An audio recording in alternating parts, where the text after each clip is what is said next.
Hello and welcome to Investment Insight, your clear take on the markets. Let's get started. Today we are doing a real deep dive. We're looking at some pretty complex but absolutely crucial analysis from late 2025 that really sets the stage for 2026. That's right. Our mission today is to kind of dissect three big developments. On the surface, they look separate, but they're way more connected than you'd think. They really are. We've got this fascinating and, frankly, a little concerning agreement on Wall Street.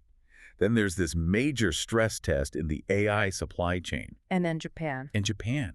Big policy shifts that could have massive implications for U.S. bonds.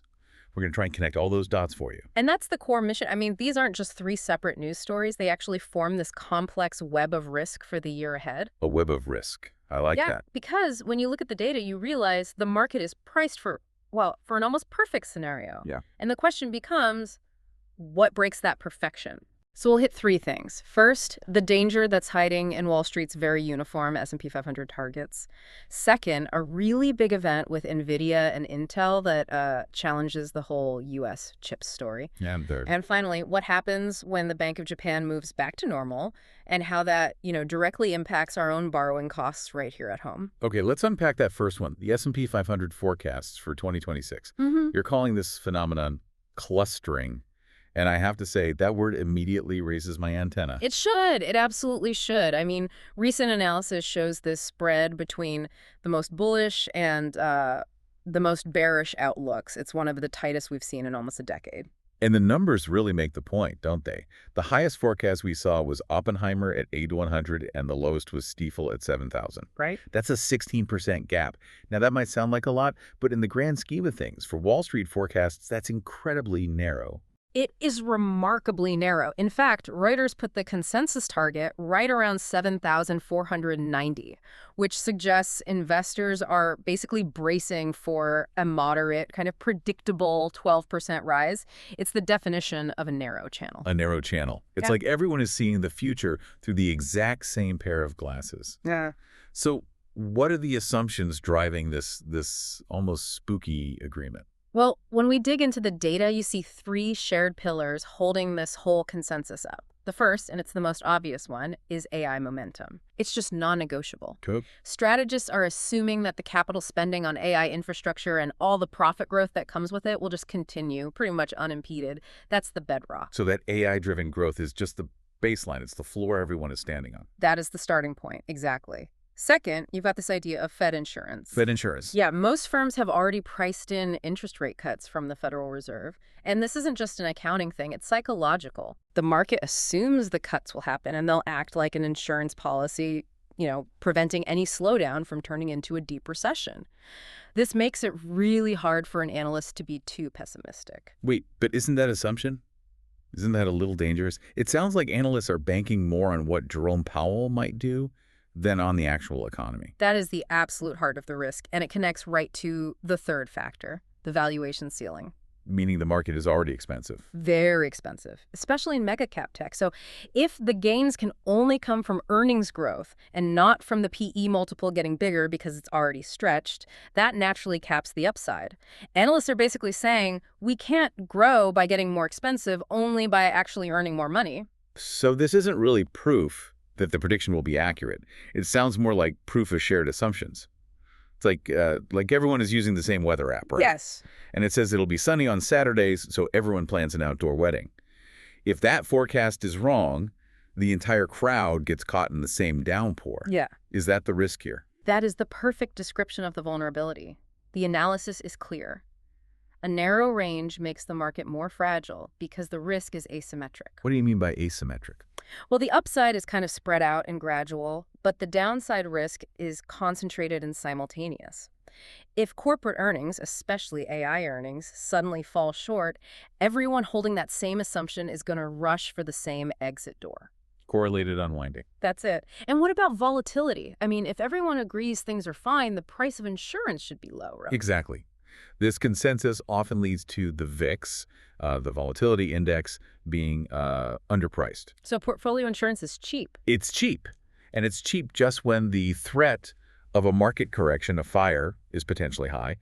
Any external shock, like a surprise tariff, bad inflation data, anything. Hmm. It could trigger a sudden aggressive repricing of that volatility that hits everyone all at once. So for you listening at home, the key insight here is to pretty much disregard the exact S&P target number Okay. and instead focus on where those shared assumptions could break down. Where's the vulnerability in that consensus? That's what you need to watch. Don't predict the number, predict where the narrative fails. That's where the real opportunity is. Precisely. Speaking of narratives under stress, let's pivot to the tech sector and the AI supply chain.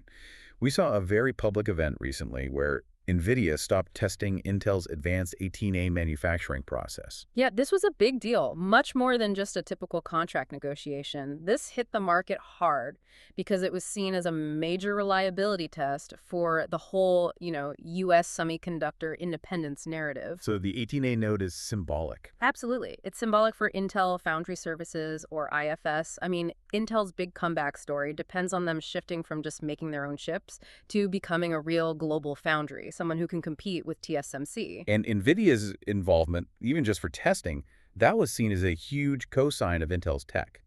So when they halt progress, it directly challenges the credibility of that whole story. It does, and for investors tracking the AI build-out, there are two big implications. First, it raises serious quality questions about execution. Right. Does the 18A process, the yield, the power efficiency, does it meet the insane requirements of a client like Nvidia right now? The Halts suggests, well, maybe not yet. Yeah, and the second implication has to be about diversification. Yeah. Right. Yeah. Especially with all the geopolitical tension. It reinforces a tough reality. Nvidia, even though they want to diversify, probably can't easily shift significant volume away from its trusted partner, TSMC. Building these advanced foundries is just extraordinarily difficult. It's not about the name of the node. It's about getting predictable, high-quality results at a massive scale. And this is all happening even with huge policy support. I mean, Uh-huh. Intel has had some serious financial tailwinds. That's what makes this so revealing. The setback happened despite massive support. The analysis shows the U.S. government put $8.9 billion into Intel, getting a 9.9% equity stake. Wow. And on top of that, Nvidia itself committed a separate $5 billion investment. So you have the U.S. government and the world's biggest AI chip buyer pumping in billions, and the technical adoption still stumbles. That feels like a major bottleneck. It highlights a crucial insight. Government policy can provide the capital, it can build the factories, it builds the floor, but it cannot mandate customer adoption. The quality has to be there. The decision to use a process hinges entirely on execution and timing and quality. If your product doesn't deliver, the biggest customer will walk, no matter the subsidy. And this loops right back to our first topic, the S&P 500. If that consensus for growth is based on flawless AI execution, an event like this 18A halt introduces immediate friction. It delays the timeline. Exactly. If the technical floor cracks, the earnings assumption floor starts to shake too. So for the investor, the takeaway is don't just look at the catchy node names. Look for solid, verifiable proof of customer adoption. That means actual mass production announcements in 2026.